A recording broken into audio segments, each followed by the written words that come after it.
Queridos, a paz do Senhor Jesus, amém? Vamos dar uma meditada aí uma carta bela, linda, escrita por um apóstolo. E esse apóstolo é um apóstolo bem conhecido, que tanto Paulo como ele são os dos mais falados na Bíblia, na palavra de Deus. E essa carta foi escrita aos crentes da Ásia Menor, a fim de criar neles uma esperança jubilosa diante da perseguição que ameaçava cair sobre eles. E a intenção do apóstolo Pedro, ao escrever essa carta, era que ela circulasse entre os crentes de herança predominantemente gentia, né? Quer dizer, os não-judeus. Nas congregações localizadas nas províncias do Império Romano, onde provavelmente o jugo imperial seria mais severo. Quer dizer, a perseguição ali iria estar acuando os crentes. Mas a igreja não desconhecia a perseguição, né? Ela sabia que desde as primeiras perseguições no tempo de Estevão e a dispersão que se seguiu, quando todos se espalharam, cada um foi para um canto pregando o evangelho, assim como Deus havia determinado na palavra, através do Senhor Jesus, pelo Espírito Santo, em Atos capítulo 1, versículo 8, né? Recebereis poder ao descer sobre vós a virtude do Espírito Santo e me sereis testemunhas, desde Jerusalém, Samaria, Judéia, até nos confins da terra. Então, isso teria que acontecer. E a partir daí, quando Estevão foi morto à pedrada, essa palavra começou a se cumprir, porque se não houvesse uma situação que impelisse a ele sair daquela zona de comodidade que era Jerusalém, eles não sairiam, queridos. Né? É bom tentar isso. Sair da zona de comodidade. Havia uma palavra do Senhor Jesus, agora o Espírito Santo já havia sido derramado no dia de Pentecostes, agora era hora de ir, não se podia mais ficar ali parado, né? Então a perseguição a partir dali começou de uma forma tremenda, e aí os discípulos foram dispersados, né? E a gente pode ver que na realidade foram fustigados, né? Do que era o alvo, né? Constantemente havia aquela fustigação, aquela perseguição. O apóstolo Paulo se tornou um dos maiores alvos, porque sendo ele judeu, fariseu legítimo, criado aos pés de Gamaliel, perseguindo os cristãos, querendo matar os crentes, e agora ele vira a casaca, como assim dizer, né? Era amigo de Roma, se tornou inimigo de Roma, né? Porque quem perseguia os crentes se tornava amigo dos sacerdotes e amigos de Roma. Então, o apóstolo Paulo era um grandioso alvo, era uma cabeça que na mentalidade daquela liderança sacerdotal e imperialista deveria ser cortada para que aí assim aqueles crentes pudessem esfriar no que eles estavam fazendo, que era propagar a palavra de Deus, né, desde Jerusalém até os confins da terra. E vocês veem que Paulo foi chamado justamente para cumprir essa missão e levar outros atrás dele a cumprir essa missão. E aí é onde o evangelho se expandiu e se espalhou e chegou até nós. Nós precisamos entender bem isso para que nós possamos ter um fundamento para poder entender e compreender o que acontece hoje, querido. Né? Existe um fundamento.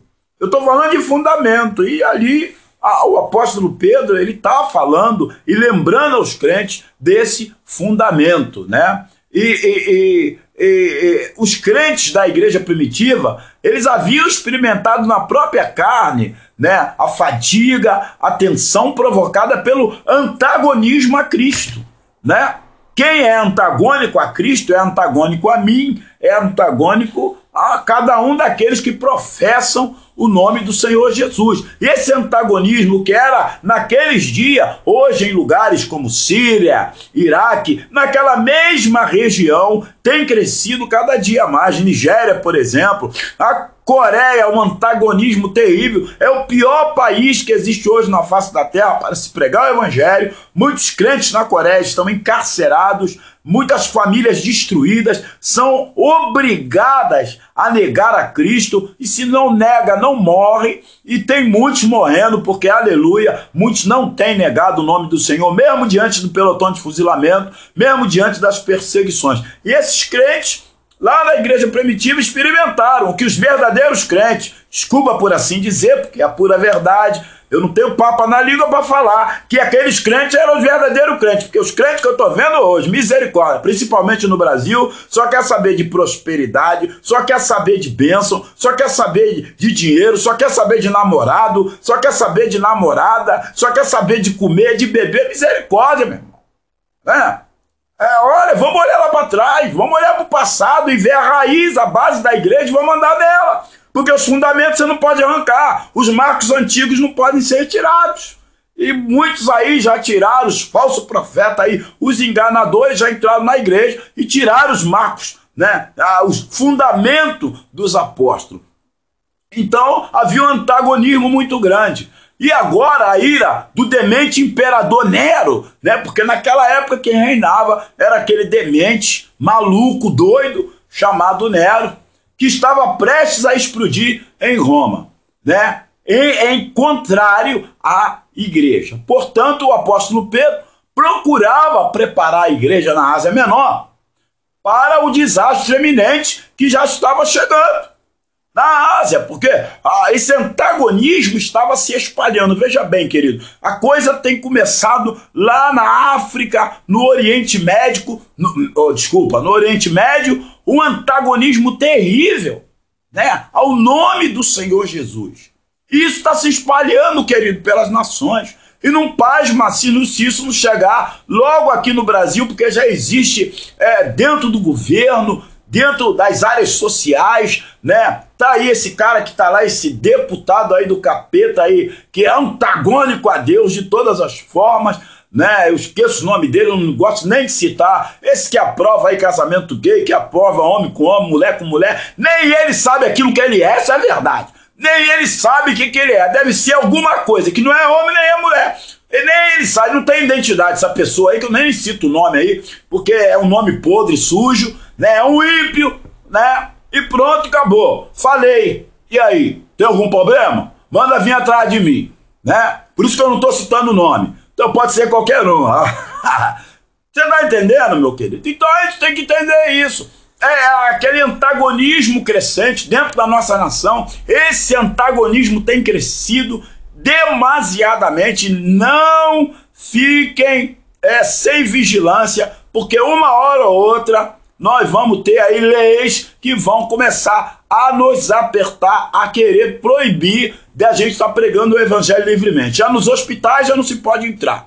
Então vamos ver, né? Então Pedro, ele preparava a igreja para que para aquelas províncias, né? Para que aonde a opressão se espalharia, sem dúvida, vindo da sua origem em Roma, inspirado por um espírito de esperança consoladora da vinda do Espírito Santo, Pedro vai e traz essa palavra de fortalecimento para a igreja, né? Uma vez que nós estamos arraigados em Cristo, nós devemos nos abster dos desejos da carne. E Paulo estava falando isso para os crentes, né?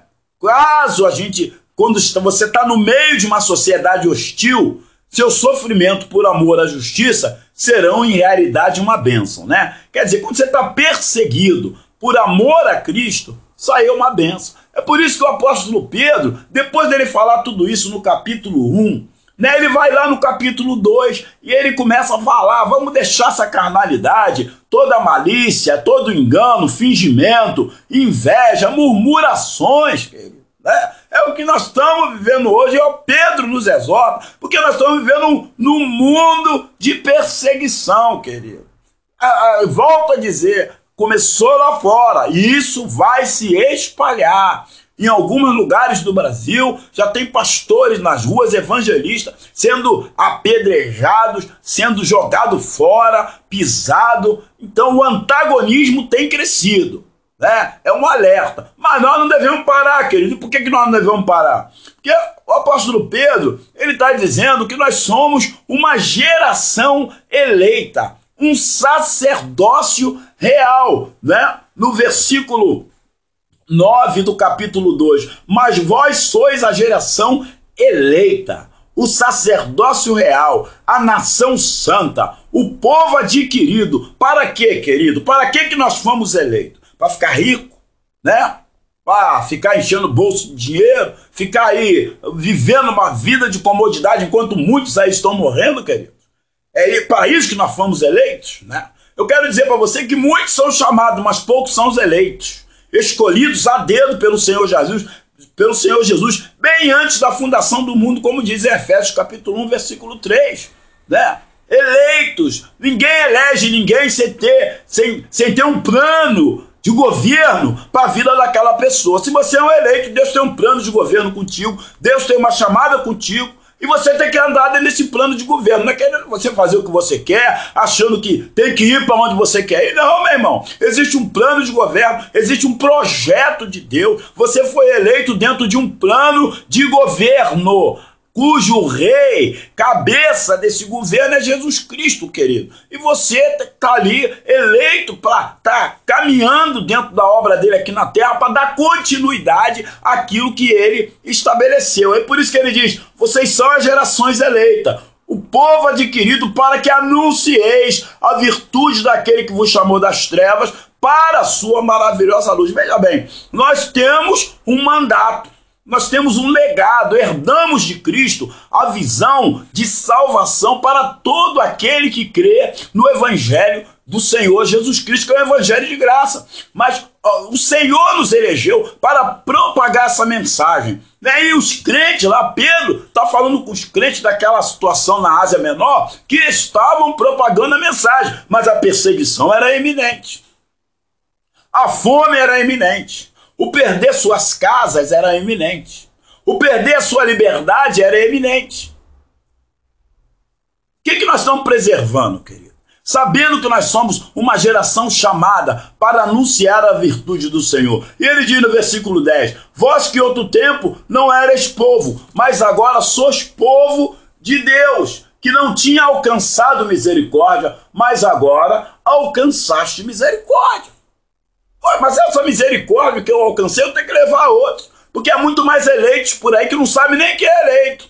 Tem eleito aí nas drogas, tem eleito na prostituição, tem eleitos dentro da fornicação, dentro do homossexualismo tem eleitos. Tem mulheres lésbicas aí que são eleitas e não sabem, que ninguém vai lá para pregar. Tem bêbado na sarjeta que é eleito. Tem mentiroso que é eleito. O Senhor Jesus entra e transforma ele numa verdade. Porque Jesus é o caminho, a verdade e a vida. Mas quem tem essa mensagem? Quem foi eleito para entregar essa mensagem? Somos nós, querido. Então o que nós estamos buscando como geração eleita? Como um sacerdote, querido. O sacerdote não pode andar de qualquer maneira. É por isso que Pedro está dizendo lá para os crentes que eles devem se abster, né, da vida mundana, das vaidades mundanas. E não é isso que muito tem buscado, querido? Vaidade mundana. Como o Espírito Santo vai atuar na tua vida se você é uma pessoa que está cheia de vaidade? Ah, eu sou eleito, eu sou bênção. Bênção, meu irmão. Você é bênção quando você abre mão do mundo. Porque o eleito, o sacerdote de Deus, ele não tem nada a ver com o mundo. Não ameis o mundo, nem o que há no mundo. Porque aquele que ama o mundo não é sacerdote de Deus, sacerdote do mundo, sacerdote do diabo, mas menos do Senhor Jesus, né? Tem os sacerdotes aí da avareza, né? Menos do Senhor Jesus, né? Arrebanha pessoas, como diz lá no livro de Judas, puxa o saco das pessoas por causa de dinheiro. Tá cheio aí, não fala a verdade, porque se falar a verdade vai perder dízimo, vai perder oferta. Tem que falar a verdade, meu irmão, ficar duro, ficar pobre, mas fala a verdade. Come arroz com feijão, mas fala a verdade. É verdade? Você está entendendo? Anda a pé, mas fala a verdade. Aleluia. Anda com a calça remendada, mas fala a verdade. Anda, come pão duro, mas fala a verdade. Conhecereis a verdade e a verdade vos libertará. Chega de tanta mentira, querido. Nós somos geração eleita. Presta bem atenção, sacerdócio real. O sacerdote não anda na mentira, prega a verdade, fala a verdade, e com o risco de perder a cabeça, porque era isso que Pedro estava falando para os crentes lá da Ásia Oriental. E nós, o que estamos fazendo, querido? Tá dando para entender? Essa é a mensagem nessa manhã. Eu não quero que você diga amém. Eu quero que você ouça e faça uma reflexão da sua vida e diz assim, não, tá falando comigo, eu tenho que mudar, porque senão a minha eleição é cortada. Senão, o Senhor Jesus vai me dar um impeachment, né? Porque aquele que não serve para aquilo que foi chamado, é como aquele presidente lá de 92 lá, ó, impeachment nele. E aqueles que estão reinando agora aí no governo aí, que não está servindo, estão oprimindo o povo está pedindo impeachment, né? Cuidado, os anjos não pediram o teu impeachment, né? Porque outro dia pediram o meu, mas Deus teve misericórdia de mim e me trouxe de volta. Mas eu não sei não, querido. Quando vem o impeachment é brabo, né? Levanta, crente, acorda, porque o tempo é de batalha, é de guerra. Amém? Impacto Monte Santo, tamo junto. Deus abençoe, em nome do Senhor.